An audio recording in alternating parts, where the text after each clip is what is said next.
오늘 은혜 받으실 생명 양식은 마태복음 15장 3절로 9절 말씀입니다.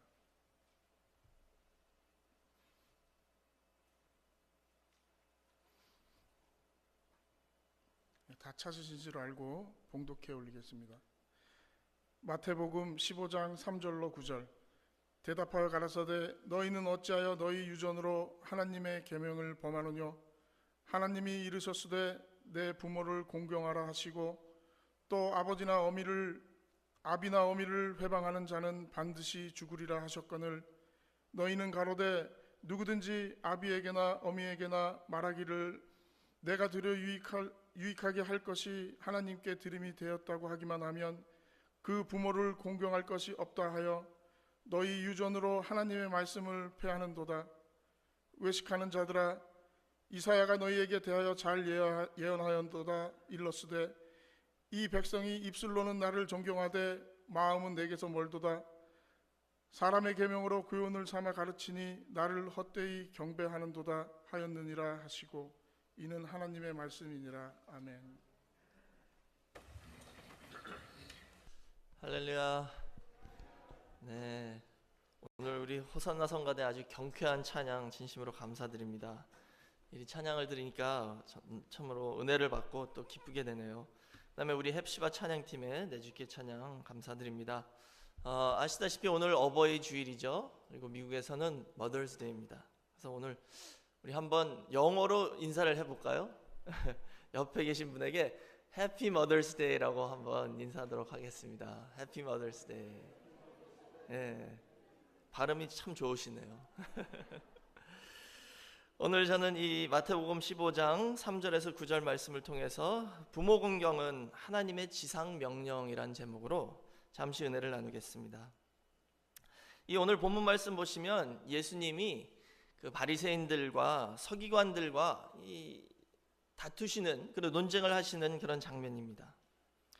이 종교 지도자들이 예수님한테 와서요 물은 게 오늘 읽진 않았지만 마태복음 15장 1절과 2절 보시면 왜 예수님의 제자들은 그 장로들의 유전을 범합니까? 라고 물었어요. 그 장로들의 유전을 범하는 뭘 범하냐 그걸 물은 거냐면요, 떡을 먹을 때 손을 씻지 않는다는 그거 하나 가지고 진짜 막말로 하면 꼬투리 잡아서 예수님을 어떻게 한번 시험으로 넘어뜨리려고 이 종교 지도자들이 예수님에게 이렇게 도전해 왔습니다.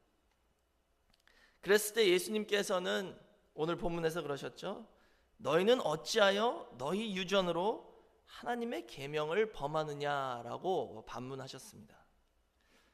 그러면서 하신 말씀이 10계명 중에 제5계명인 부모 공경의 그 계명을 가지고 설명하시면서 그 당시에 있었던 그 유전 중에 하나가 고르반이라는 것입니다. 고르반. 오늘 본문에는 나와 있지 않지만 마가복음 7장 가시면 똑같은 장면이 기록되어 있는데요, 거기서는 그 원어 고르반이라는 단어를 사용하고 있죠. 이 고르반이란 유전을 사용해서 부모 공경하는 것을 폐하는 그런 일을 하는 것을 지적하셨습니다. 그 고르반이 뭐냐면 부모에게 드릴 것, 부모님을 이렇게 공경하면서 공개해야 할 그런 것들을 하나님께 드렸다라고 말하면 부모 공경할 것이 없기 때문에 부모를 공경할 필요 없다라고 만들어낸 이 유전이 있었습니다.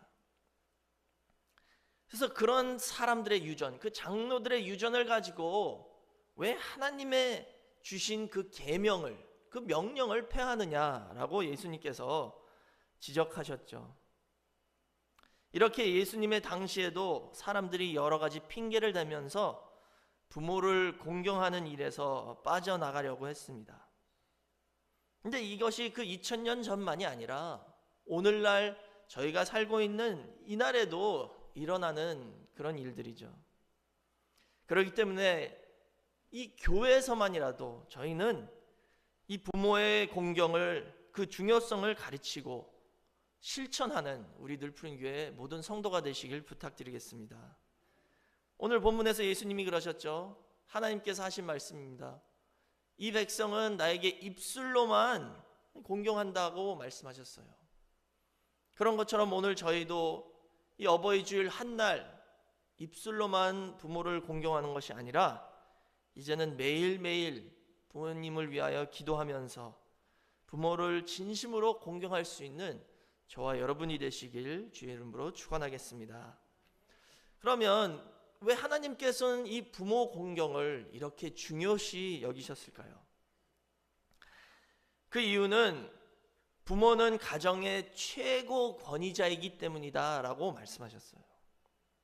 부모는 가정의 최고 권위자입니다.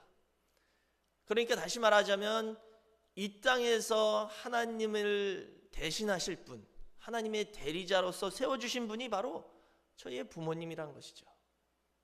하나님은 저희의 생명을 저희 부모님을 통해서 저에게 주셨습니다.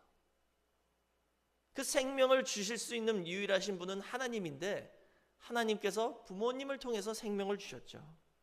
그렇기 때문에 저희는 부모님을 무조건 공경해야 된다는 것입니다. 그러나 거기서만이 끝나는 것이 아니라 더 나아가서 성경을 자세히 보시면 이 가정, 하나님께서는 이 가정이란 이 단위를 통하여 하나님께서 하나님 나라를 이 땅에 세우시고 하나님의 뜻을 펼쳐 나가시고자 했던 것이 원래 하나님의 계획이셨습니다. 에덴 동산에서 하나님께서는 아담과 하와를 통해서 가정을 먼저 세우셨죠. 교회를 먼저 세우신 게 아닙니다.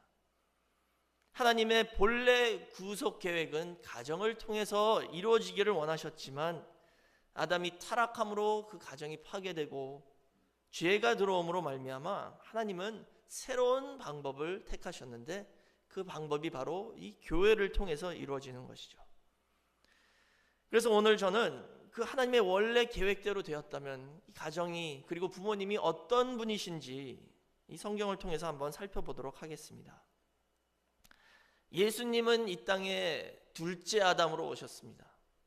그러니까 아담은 예수님 같은 존재였다는 거예요. 그것을 통해서 저희가 가정의 부모님이 어떤 분이신지 그 최고 권위자라는 것이 무엇을 의미하는지 살펴보겠습니다. 첫 번째로 부모는 가정의 왕 같은 존재입니다. 가정을 다스리는 최고 권위자. 그러니까 아버지와 어머니는 영적인 왕 같은 존재로 가정을 다스려야 된다는 것이죠. 그 뜻이 뭐냐?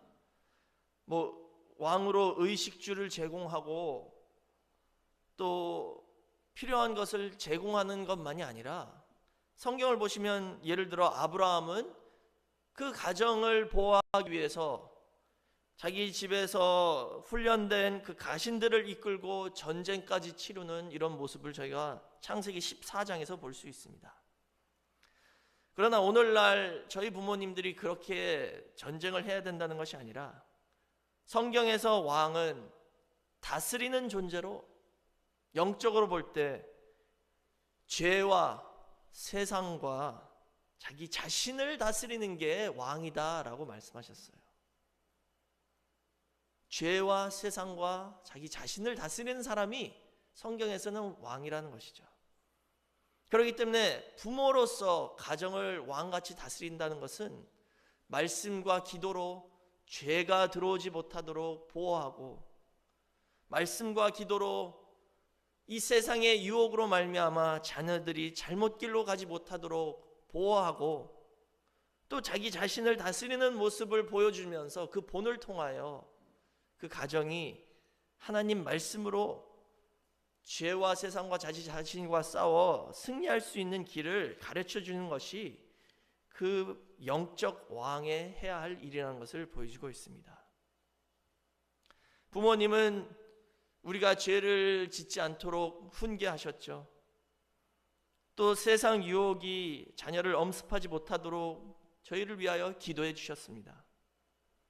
그리고 부모님은 힘든 일이 있을 때 그것을 자녀들에게 보이지 않기 위해서 자기 자신과 싸워 겉으로 그런 흐트러지는 모습을 보여주지 않으시고, 예를 들어서 가정이 경제적으로 힘들다 해도 그 아이들은 전혀 눈치 못 채도록 노력하시는 것이 저희 부모님이었습니다. 이렇게 부모님이 그런 모습을 보여주시면서 양육하셨기 때문에 저희도 그것을 무의식간에 보면서 배우고, 또 가정에서 이렇게 부모님으로서 이 왕으로 다스리는 모습을 보여주신다는 것이죠. 하나님께서는 본래 가정이, 그리고 부모님이 이런 존재가 되기를 원하셨다는 것입니다. 두 번째로, 부모는 가정의 선지자 같은 존재입니다. 선지자는 하나님의 말씀을 백성에게 대언하는 사자입니다. 그래서 족장시대 때에는 가장이신 아버지가 하나님의 말씀을 가정에서 선포하고 가르쳤다는 것이죠. 하나님께서는 아브라함을 택하신 이유를 창세기 18장 18절에서 19절 말씀 보시면, 그 자식들과 권속들에게 하나님의 말씀을 가르쳐 그 의와 공도를 행하게 하기 위하여 아브라함을 택하셨다라고 말씀하셨습니다. 신명기 6장 6절에서 7절 말씀 보시면, 오늘날 내가 네게 명하는 이 말씀을 너는 마음에 새기고 내 자녀에게 부지런히 가르치며 집에 앉았을 때에든지 길에 행할 때에든지 누웠을 때에든지 일어날 때에든지 이 말씀을 강론할 것이며 라고 명령하셨습니다. 그러니까 오늘날 부모님은 말씀을 선포하는 선지자 같은 그런 분들이 되셔야 된다는 것이죠. 제가 좋아하는 찬송가 중에 234장, 그 나야 사랑하는 책이란 찬송가 있죠. 그 1절 가사를 보시면, 나의 사랑하는 책, 비록 헤어졌으나 어머님의 무릎 위에 앉아서 재미있게 듣던 말, 그때 일을 지금도 내가 잊지 않고 기억합니다. 귀하고 귀하다 우리 어머님이 들려주시던 재미있게 듣던 말, 이 책 중에 있으니 이 성경 심히 사랑합니다 라고 우리가 자주 부르는 찬송이 있습니다. 이런 것처럼 저희도 아버지와 어머님을 통하여 하나님의 말씀을 들었고, 또 저희에게 이 말씀으로 훈계하셔서 올바른 길을 갈 수 있도록 인도해 주셨습니다. 그렇기 때문에 하나님께서 원하셨던 것은 부모가 가정의 선지자 같은 그런 존재가 되길 원하셨다는 것이죠. 세 번째로, 부모는 가정의 제사장입니다. 제사장은 선지자와 반대이죠. 선지자는 하나님의 말씀으로 훈계를 한다면, 제사장은 사람들 편에서 잘못한 것을 회개할 수 있도록 하나님에게 기도하고 제사를 드리는 그런 분이 제사장입니다. 족장 시대에는 레위 지파가 공식적으로 제사장의 직분을 맡기 전입니다. 그렇기 때문에 각 가정의 가장인 아버지나 혹은 장자가 그 제사장의 역할을 감당했다는 것을 저희가 볼 수 있어요. 그래서 아브라함도 가는 곳마다 제단을 쌓고 제사를 드렸죠. 다시 말하자면 아브라함은 그 가정의 제사장의 역할을 담당했다는 것입니다.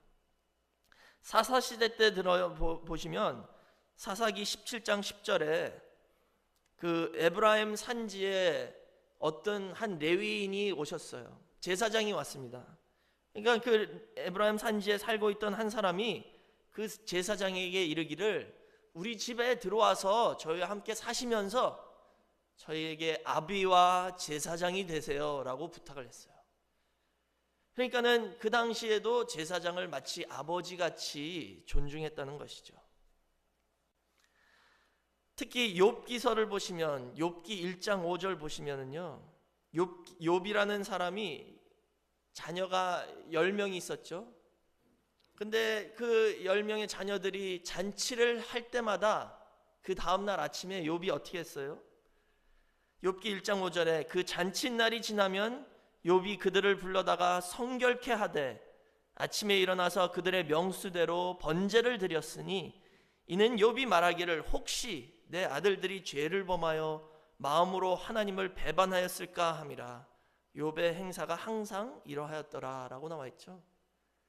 혹시 전날 밤에 잔치하면서 놀면서 자녀들이 죄를 졌을까 해서 욥은 아침에 일어나서 그 자녀 명수대로 10명이면 10명대로 하나님 앞에 제사를 드리며 그들의 죄를 회개했다는 것이죠. 이런 것처럼 부모는 제사장으로 자녀들의 그 영적 상태를 지켜보면서 그들이 죄를 짓지 않고 하나님과 올바른 관계를 계속해서 이어나갈 수 있도록 늘 기도하면서 이렇게 제사를 드리는 그런 모습을 볼 수 있습니다. 저도 기억하면 고등학교 다닐 때 아침마다, 주일 아침마다 어머님이 매일 저 깨우셔가지고 교회 늦지 않도록 끌고 가셨어요. 억지로 그냥 끌고 가셨습니다. 제가 처음 우리 교회를 갔을 때 LA에서 너무나도 이상한 동네에 진짜 조그만 집에서 교회를 시작했어요. 아니 그래서 왜 우리가 하필이면 이런 교회를 가야 되냐고, 많은 좋은 교회들 많은데 왜 꼭 이 교회를 가냐고 불평을 했습니다. 그랬더니 어머니께서 이 교회 말씀이 좋다고, 꼭 가야 된다고 굳이 끌고 가셨어요. 그래서 이제 그 교회에서 조금 더 부흥해서 어떤 큐바 사람들 교회를 빌려가지고 갔죠. 근데 그 교회에 저희 교회처럼 이렇게 스카이라이트이 있었습니다. 근데 거기 쥐가 한 마리 죽어 있었어요. 제가 아직도 기억나는데, 그럼 가기 싫어서 맨날 예배 시간에 그 쥐만 쳐다보고 있었습니다. 이렇게 어머니께서 저희를 싫든 좋든 맨날 교회를 끌고 가시면서 그래도 말씀 들으라고 하셔서 어떻게 이렇게 목사까지 됐습니다. 또 제가 밤늦게 들어오면 항상 기도하시는 모습을 보여주셨죠. 밤에 주무시지 않으시고 늦게 들어오는 자식을 위해서 기도하셨던 것이 저희 어머님입니다. 이런 것처럼 부모는 자녀들의 그 영적 상태를 위해서 제사장같이 항상 자녀들을 위해서 기도하시는 분이죠. 이렇게 성경에서 특히 족장시대에는 부모가 왕, 선지자, 그리고 제사장의 역할을 다 감당했다는 것을 저희가 볼 수 있습니다. 그렇지만 아담이 타락한 이후에 오늘날 저희의 이 세상을 보면 이런 가정을 찾기가 힘들죠. 이런 부모님 찾기가 힘듭니다. 사실상 아무리 잘 믿으신다 하더라도 이렇게 왕과 선지자와 제사장의 역할을 다 감당하는 부모는 요즘 없습니다. 그렇지만 저희에게 하나님께서 은혜를 베풀어 주셔서 예수님을 보내주시고 예수님이 오셔서 이 땅에 저희의 왕이 되셨고 저희의 선지자가 되셨고 저희의 제사장이 되어주셨다는 것이죠. 그러나 사랑하는 성도 여러분, 오늘날 저희가 해야 될 일은 뭐냐? 이런 가정을 저희가 회복을 해야 된다는 것입니다. 저희가 타락한 사람이라서 부족한 점이 많더라도 저희가 하나님의 말씀을 붙잡고 기도하는 가운데 이런 가정을 회복하셔서 하나님 나라가 이 땅에 세워질 수 있는 그런 발판이 되는 우리의 가정이 되시길 주의 이름으로 축원하겠습니다. 그렇지만 오늘날 저희의 부모님들이 이런 역할을 다 감당하지 못하셨다 하더라도 하나님께서는 부모를 무조건적으로 공경하라라고 명령하셨어요. 그 이유 중에 하나는 뭐냐 하면은요, 부모님은 저희에게 하나님의 사랑을 가르쳐 주신 분이기 때문입니다. 타락한 이 인간 세상에서 하나님의 사랑을 저희가 찾아볼 수 없죠. 그러나 저희가 꼭 뽑아야 한다면 어머니의 사랑이 하나님의 사랑과 가장 가까운 사랑이다라고 많은 사람이 말하고 있습니다. 그러니까는 부모님은 이 땅에서 저에게 말씀을 못 가르쳐 주셨다 하더라도, 저에게 왕이나 선지자나 제사장 같은 존재가 되지 못하셨다 하더라도 한 가지 저에게 가르쳐 주신 것이 있는데, 그것이 뭐냐? 하나님의 사랑을 저에게 가르쳐 주셨다는 것입니다. 그렇기 때문에 하나님께서는 우리 부모님이 믿는 성도이든 아니든 무조건 공경하라라고 명령하셨던 것이죠. 모든 사람의 첫사랑은 엄마예요. 엄마. 그렇죠? 성경에서 부모를 공경해야 하는 이것이 가장 첫 계명, 가장 높은 계명이다라고 말씀하신 것은 사랑이 이만큼 중요하다는 것을 보여주고 있습니다. 요한일서 4장 8절 말씀 보시면 하나님은 사랑이시다라고 말씀하셨죠. 또 고린도전서 13장 1절에서 3절 보시면 내가 사람의 방언과 천사의 말을 한다 할지라도 사랑이 없으면 그것은 울리는 꽹과리 같다라고 말씀하셨어요.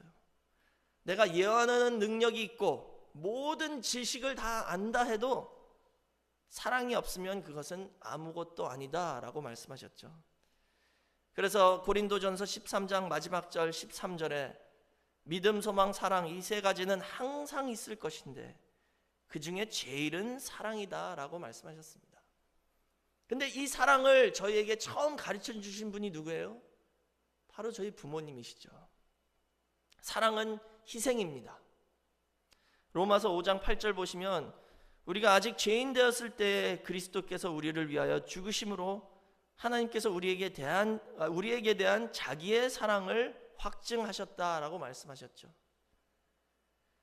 이 아가페 사랑, 무조건적인 희생적 사랑, 이 사랑을 저희 인간 세상에게 보여주신 분이 바로 예수님이시죠. 우리가 죄인이었을 때 저희를 위하여 십자가에서 돌아가 주셨습니다. 그러나 그 다음으로 저희를 위해서 희생하면서 그 사랑을 보여주신 분들이 바로 저희의 부모님입니다. 특히 저희 어머님, 이런 하나님의 사랑을 사람으로서 저에게 가르쳐 주신 분이라는 것이죠. 그렇기 때문에 저희는 마땅히 우리 부모님을 공경해야 한다는 것을 성경에서 분명히 말씀하셨고, 예수님도 오늘 본문에서 어떤 사람의 유전이나 생각으로 그것을 패하지 말라라고 명령하셨습니다. 그렇기 때문에 오늘 이 머더스데이를 맞이하여 오늘 한 날 저희가 그냥 입술로 사랑합니다라고 하는 것이 아니라 오늘 이후로부터 이 말씀을 붙잡고 저희 부모님을 열심히 공경하여 하나님의 명령을 순종하고 하나님께 영광 돌리며 또 이 땅에서도 잘되고 장수하는 축복을 받는 저와 여러분이 되시기를 주의 이름으로 축원하겠습니다. 이제 결론을 내리겠습니다. 부모 공경의 계명은 십자가의 중심입니다. 부모 공경의 계명은 십자가의 중심이에요. 이 기독교에서 믿는 이 십자가는 수직선과 수평선이 만날 때 이루어지죠. 여기 수직선은 하나님과 사람의 관계를 상징합니다. 그리고 수평선은 사람과 사람 사이의 관계를 상징하죠. 이 십자가는 너의 하나님을 내 힘과 뜻과 정성을 다해 사랑하라. 그리고 그 다음에는 네 이웃을 내 몸과 같이 사랑하라 라는 이 두 지상 명령을 다 이룰 때 이루어지는 것이 십자가입니다. 예수님은 이 땅에 오셔서 이 두 가장 큰 명령을 다 이루신 분이죠. 예수님은 아버지 하나님에게 절대 복종하고 순종하셨습니다. 하나님을 힘을 다해서 사랑하신 분이죠. 그리고 예수님께서는 그 이웃과 형제를 내 몸과 같이 사랑하셨기 때문에 당신의 몸을 내어주셔서 우리의 죄를 대신 걸머지셨습니다. 십계명도 보시면 이 두 맥이 있어요. 그래서 십계명의 첫 번째부터 네 번째까지 계명을 대신계명이다라고 하죠. 왜냐하면 이것은 하나님과 사람 사이의 관계를 말씀하는 계명입니다. 그 다음에 다섯 번째부터 열 번째까지가 대인계명으로 사람과 사람 사이에 대한 계명들입니다. 그런데 여기 보시면 그 딱 중간에 있는 다섯 번째 계명이 바로 부모를 공경하라는 계명입니다. 그 뜻은 뭐냐면 이 부모를 공경하는 계명이 바로 하나님에 대한 계명과 사람에 대한 계명을 연결시켜주는 연결고리라는 뜻이죠. 그러니까는 부모를 공경하면 하나님도 잘 섬길 수 있고 더 나아가 내 이웃도 잘 섬기며 사랑할 수 있다는 것을 보여주고 있습니다. 저희가 눈에 보이지 않는 하나님 아버지를 사랑한다고 아무리 말해도 눈에 보이는 우리 부모님을 공경하지 못한다면 그분이 과연 하나님을 사랑한다라고 말할 수 있을까요? 그렇기 때문에 부모님은 이 땅에 하나님의 대리자로서 우리가 하나님을 잘 섬기고 하나님을 공경하기 위해서는 먼저 우리에게 생명을 주신 부모님을 공경해야 된다는 것을 보여주고 있습니다. 더 나아가 부모님은 우리가 이 땅에 태어나서 가장 처음으로 만나는, 가장 처음으로 맺은 인간관계입니다. 그러니까 모든 인간관계의 기초가 바로 부모님과의 관계라는 것이죠. 부모님과의 관계가 좋으면 다른 사람들과도 좋은 인간관계를 맺을 수 있다는 것입니다. 그러나 부모를 공경하지 못한다면 저희가 다른 사람에게도 그렇게 사랑으로 대할 수 없다는 것을 보여주고 있죠. 그렇기 때문에 부모를 공경하는 이 계명이 십자가의 딱 중심에 있다는 것입니다. 이 계명을 잘 지키면 하나님과도 올바른 관계를 맺을 수 있는 것이고 또 다른 사람들과도 올바른 관계를 잘 맺어서 사회의 질서가 올바로 잡힐 수 있다는 것을 이 십계명에서 보여주고 있습니다. 그렇기 때문에 오늘 이 어버이 주일을 맞이하여 우리 늘푸른교회 성도님들은 이제 부모님을 공경하며 진짜 뜨겁게 사랑하고 저희가 부모님께서 저희를 양육하실 때 얼마나 희생하셨는지를 다시 한번 기억하시면서 저희가 그만큼 100% 베풀어 드릴 수 없습니다. 자녀가 부모에게 절대로 그 100% 사랑을 베풀어 드릴 수는 없죠. 그렇지만 지금 부모님들이 아직 살아계시다면 살아계신 이 동안에 열심히 섬기고 공경하셔서 또 부모님의 마음을 헤아려 드리셔서 부모님을 기쁘게 해드리고 또 그렇게 함으로 말미암아 우리 살아계신 하나님 아버지를 잘 섬기고 공경하는 저와 여러분이 되시길 주의 이름으로 축원하겠습니다. 하나님께서는 예레미야 31장 1절 보시면 모든 가족의 하나님이다 라고 말씀하셨어요. 모든 가족의 하나님이십니다. 교회에서 하나님께서 원하시는 그 가정이 회복될 때에 사회가 더 밝아지고 또 하나님의 나라가 이 땅에 세워질 수 있다는 것을 다시 한번 기억하시기를 부탁드리겠습니다. 그리고 제가 한 가지 말씀드리고 싶은 것은 저희가 5월 26일 그리고 5월 27일, 28일 행사가 있습니다. 5월 26일은 세미나이고 27일부터 28일은 1박 2일 전교인 수련회를 지금 계획하고 있습니다. 지금 저희가 살고 있는 이 세상에는 가정의 형태가 많이 변하고 있죠. 그러나 성경에서 한 가지 말씀하신 것은 이제는 우리의 핵 가족이 단위만이 아니라 교회도 하나님께서 세우신 가정과 같다라고 말씀하셨습니다. 그래서 에베소서 4장 보시면 이 교회가 바로 한 아버지를 섬기는 그리스도의 몸으로 가정과 같은 그런 곳이다라고 말씀하셨습니다. 이제 저희가 늘푸른 교회로서 한 아버지를 모시고 한 가정으로서 형제 자매가 이 교회 수련회를 통하여 그리스도의 사랑을 서로 나누면서 더욱더 친해지고 또 말씀 안에서 하나가 되는 그런 역사가 있기 위하여 이 수련회를 저희가 준비하고 있으니까 될 수 있으시면 모든 성도님들께서 다 참석하셔서 우리가 한 아버지 안에 한 가족이 됐다는 것을 다시 한번 확인하시고 그 그리스도의 사랑으로 말미암아 더욱더 하나가 되는, 단합이 되는 그런 역사가 있으시길 주의 이름으로 축원하겠습니다. 그래서 오늘 점심시간 때 꼭 등록해 주시고 이 수련회에 모두 참석해 주시길 부탁드리겠습니다. 감사드립니다. 기도하겠습니다. 사랑이 많으신 아버지 감사합니다. 오늘 어버이 주일을 맞이하여 부모 공경의 중요성에 대해서 저희 말씀을 통하여 배웠습니다. 예수님께서 명령하신 대로 사람의 어떤 유전이나 생각으로 부모 공경의 그 명령을 폐하는 일이 없도록 지켜주시고 저희가 입술로만 공경하는 것이 아니라 이제는 이 부모 공경의 계명을 실천하는 우리 늘 푸른 교회 모든 성도가 될 수 있도록 인도하여 주시옵소서. 부모님께서 저희를 위하여 희생하신 그 모든 것을 다시 한번 기억하면서 먼저 예수 그리스도의 희생적인 아가페 사랑을 깨달을 수 있게 허락하여 주시고, 더 나아가 저희의 육신의 부모님도 잘 공경하고 섬기며 다시 한번 사랑해드림으로 말미암아 부모님의 마음을 기쁘게 해드릴 수 있는 우리 모든 성도가 될 수 있도록 인도하여 주시옵소서. 부모님을 잘 섬김으로 하나님을 잘 섬기고 또 내 이웃과 형제 자매를 사랑할 수 있는 성도가 되어서 우리 늘 푸른 교회 가정들을 통하여 이 사회가 밝아지고 하나님 나라가 세워지며 예수 그리스도의 복음이 온전히 전파되는 역사만 있게 허락하여 주시옵소서. 모든 것을 감사드리며 예수님의 이름으로 기도드렸사옵나이다. 아멘. 하나님께 영광의 말씀을 드리겠습니다.